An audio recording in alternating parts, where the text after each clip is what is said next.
नमस्कार। Ocean network में आपका स्वागत है। मैं हूं ओमकार चौधरी। 29 जून को उद्धव ठाकरे ने मुख्यमंत्री पद से इस्तीफा दिया था और इसके अगले दिन राज्यपाल भगत सिंह कोश्यारी ने एकनाथ शिंदे को मुख्यमंत्री पद की और देवेंद्र फडणवीस को उप मुख्यमंत्री पद की शपथ दिलाई थी। आज 27 जुलाई है। 3 दिन बाद इस सरकार के गठन को 1 महीना पूरा होने वाला है। पर भारतीय जनता पार्टी में जिनको शपथ लेनी है या एकनाथ शिंदे के जिन सहयोगियों को इंतजार होगा बुलावे का, उनमें इस कदर बेचैनी नहीं देखी जा रही है जितनी बेचैनी उद्धव ठाकरे कैंप में या शरद पवार कैंप में देखने को मिल रही है। कभी उद्धव ठाकरे इंटरव्यू के दौरान तंज कसते हैं देवेंद्र फडणवीस पर कि उन्होंने मुख्यमंत्री एकनाथ शिंदे के सामने से माइक खींच लिया। हमारे साथ तो ऐसा कभी नहीं हुआ। उप मुख्यमंत्री अजित पवार हमारे साथ भी प्रेस कॉन्फ्रेंस में बैठे, पर उन्होंने कभी हमारा माइक नहीं खींचा। इधर अगर आप संजय राउत के ट्वीट देखें तो वो भी गाहे बगाहे उत्सुकतावश ये पूछते हैं कि साहब मंत्रिमंडल का विस्तार कब होगा। 1 महीना होने को आ रहा है, अभी तक भी मुख्यमंत्री और उप मुख्यमंत्री की ही सरकार चल रही है। उन्हीं की कैबिनेट की बैठक हो रही है, उन्हीं में सारे फैसले लिए जा रहे हैं। जो उद्धव ठाकरे सरकार के नेतृत्व वाली एमवीए सरकार थी, उसकी योजनाएं परियोजनाओं को रोका जा रहा है। संजय राउत ने तो ये भी कहा कि कम से कम 12 मंत्री होने चाहिए अहम फैसले लेने के लिए। पर इस सरकार में तो 2 ही चेहरे हैं, एक एकनाथ शिंदे का और दूसरा देवेंद्र फडणवीस का। वही सारे अहम फैसले कैसे ले रहे हैं? ये तो संविधान का भी उल्लंघन है। और अब ताजा बयान आया है अजित पवार का, जो उद्धव ठाकरे के साथ एनसीपी कोटे से उप मुख्यमंत्री थे, यानी शरद पवार के भतीजे साहब। और उन्होंने कहा कि साहब 25 दिन से ज्यादा हो गए हैं, मंत्रियों का कोई अता पता नहीं है। राज्य को नए मंत्री कब मिलेंगे, मंत्रिमंडल कब मिलेगा, इसकी भी कोई जानकारी नहीं है। उनका कहना है कि साहब लोग धीरे धीरे इस इंतजार से, इस मामले से, यानी सरकार के गठन से और मंत्रिमंडल के विस्तार ना होने से तंग आ चुके हैं।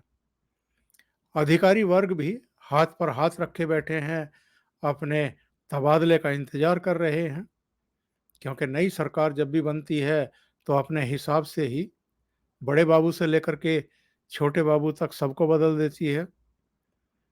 और उनका ये भी कहना है कि राज्य का पूरा कामकाज ठप पड़ा हुआ है।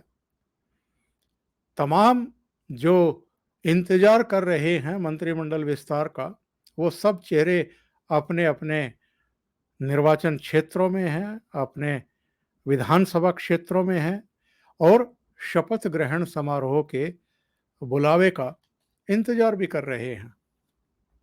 उनका ये भी कहना था कि जो उनकी जानकारी है, राज्यपाल को कहा गया है कि वो अभी मुंबई से बाहर ना जाएं, किसी भी समय मंत्रिमंडल का विस्तार करने की जरूरत पड़ सकती है। और अजित पवार ने यह भी कहा कि साहब देवेंद्र फडणवीस और एकनाथ शिंदे दोनों दिल्ली के 5 चक्कर तो काट चुके हैं, अभी तक भी उनको मंत्रिमंडल विस्तार की परमिशन दिल्ली दरबार से नहीं मिली है। दिल्ली दरबार का शब्द का प्रयोग उनकी तरफ से हुआ है और उनका कहना है कि चाहे बीजेपी हो, चाहे एकनाथ शिंदे गुट हो, जो मंत्री बनने की बाट जो रहे हैं, वो भी अब इंतजार करके तंग आ गए हैं और हर बार नई तारीख का पता चलता है और फिर उस तारीख पर भी मंत्रिमंडल का विस्तार नहीं होता है। हर बार नए बहाने बना दिए जाते हैं कि अभी राष्ट्रपति का चुनाव है, अभी राष्ट्रपति का शपथ ग्रहण होना है। बोला कि वो सब भी हो गया, पर महाराष्ट्र में राज्य मंत्रिमंडल का ना विस्तार हो रहा है, नए नए मंत्रियों का शपथ ग्रहण हो रहा है। और उन्होंने ये भी कहा कि साहब, आखिर प्रदेश की जनता को नए मंत्रिमंडल से अभी तक परिचित क्यों नहीं करवाया गया है और उससे वंचित क्यों किया जा रहा है।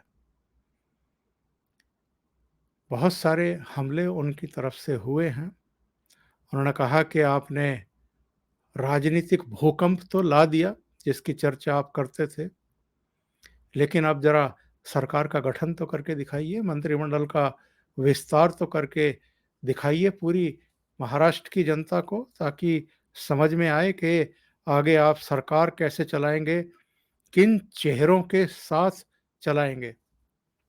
सवाल ये है कि भारतीय जनता पार्टी की लीडरशिप की तरफ से या इनकी तरफ से कौन शपथ लेगा, कौन नहीं लेगा, इसको लेकर के चर्चाएं ज़्यादा नहीं हैं। बीच में ज़रूर एक खबर आई कि कहीं ऐसा ना हो कि गुजरात वाला प्रयोग महाराष्ट्र में भी दोहराया जाए और जो परंपरागत चेहरे हैं, चंद्रकांत पाटिल से लेकर के आशीष शेलार और तमाम जो जिनकी चर्चाएं हो रही हैं कि वो पहले ही झटके में, पहले ही मंत्रिमंडल विस्तार में कैबिनेट स्तर के मंत्री की शपथ ग्रहण करेंगे और महत्वपूर्ण मंत्रालय संभालेंगे। कहीं ऐसा ना हो कि भारतीय जनता पार्टी का नेतृत्व गुजरात की तरह महाराष्ट्र में भी कोई नया प्रयोग करने जा रहा हो, यानी पुराने तमाम चेहरे जो हैं वो बाहर ही कर दिए जाएं या बाट ही जो होते रह जाएं और एकदम फ्रेश लीडरशिप को लेकर के आया जाए। जैसे भाजपा नेतृत्व ने देवेंद्र फडणवीस को चौंका दिया, ऊपर से ये आदेश दे करके कि एकनाथ शिंदे मुख्यमंत्री होंगे और देवेंद्र फडणवीस उप मुख्यमंत्री होंगे। अब तमाम तरह की कयासबाजियां, अफवाहें, भीतर की खबरें, बीजेपी के भीतर की खबरें किसी के पास होती नहीं है। ये हम अनेक अवसरों पर देख चुके हैं। अलग अलग राज्यों के मंत्रिमंडल विस्तार से लेकर के और मुख्यमंत्री कौन होगा इसको लेकर के भी मीडिया में जो अटकलें होती हैं वो अक्सर बेसिर पैर की साबित होती हैं। ये हमने राष्ट्रपति चुनाव में और उपराष्ट्रपति के चयन के मामले में उम्मीदवारी के बारे में भी देख लिया है। जिन जिन चेहरों के कयास लगाए जा रहे थे वो तो कम से कम सामने नहीं आए। तो महाराष्ट्र के मंत्रिमंडल विस्तार को लेकर के जितनी वहाँ के मराठी मीडिया में बेचैनी देखी जा रही है, रोज उसी को लेकर के खबरें परोसी जा रही हैं, सवाल खड़े किए जा रहे हैं और तमाम तरह की चर्चाओं को भी पंख दिए जा रहे हैं कि एकनाथ शिंदे को बड़ी मुश्किल हो रही है। शुरू में जो 12 या 13 मंत्रिमंडल का गठन होगा, उनमें से 5 एकनाथ शिंदे कैंप के लिए जाएंगे, 8 भारतीय जनता पार्टी के लिए जाएंगे। वो चेहरे कौन हों, एकनाथ शिंदे डिसाइड नहीं कर पा रहे हैं। अगर 5 छांटने पड़े तो बाकी के रूठ करके उद्धव ठाकरे की तरफ खिसकने के आसार हैं, आशंकाएं हैं। मतलब जितने मुंह उतनी बातें की जा रही हैं, पर किसी हद तक इस क्योस के लिए या इस देरी के लिए सुप्रीम कोर्ट की सुनवाई भी बहुत हद तक जिम्मेदार मानी जा रही है। सुप्रीम कोर्ट अब तक 2 तारीखें तो दे चुका है, और दोनों तारीखों पर कुछ खास सुनवाई हुई नहीं है। अब 1 अगस्त को अगली सुनवाई होने वाली है। तो माना ये जा रहा है कि अब 1 अगस्त को सुप्रीम कोर्ट का रुख देख करके ही आगे मंत्रिमंडल विस्तार की कोई तारीख तय की जाएगी। पर उतनी बेचैनी तो भारतीय जनता पार्टी कैंप में या एकनाथ शिंदे कैंप में नहीं है, जितनी बेचैनी शरद पवार के कुनबे में है या उद्धव ठाकरे के कुनबे में है। क्योंकि वो एक्चुअल में जब मंत्रिमंडल का विस्तार हो जाएगा, जब शपथ ग्रहण हो जाएगा, तो जो बच जाएंगे उनकी तरफ उम्मीद से देखेंगे कि उनमें असंतुष्ट कौन होगा, वोकल कौन होगा, रूठेगा कौन कौन, और उसके बाद शायद इनको कुछ आगे संभावना दिखाई दे या राजनीति करने का अवसर मिले। पर जितनी परिपक्वता से इन तमाम चीज़ों को अब तक भारतीय जनता पार्टी का नेतृत्व और देवेंद्र फडणवीस और एकनाथ शिंदे हैंडल करते आए हैं, उससे मुझे लगता नहीं है कि जो उम्मीद से हैं उनकी उम्मीदें फलीभूत होंगी।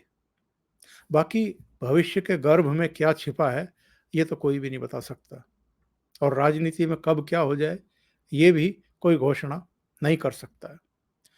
अभी के लिए इतना ही। बहुत बहुत धन्यवाद।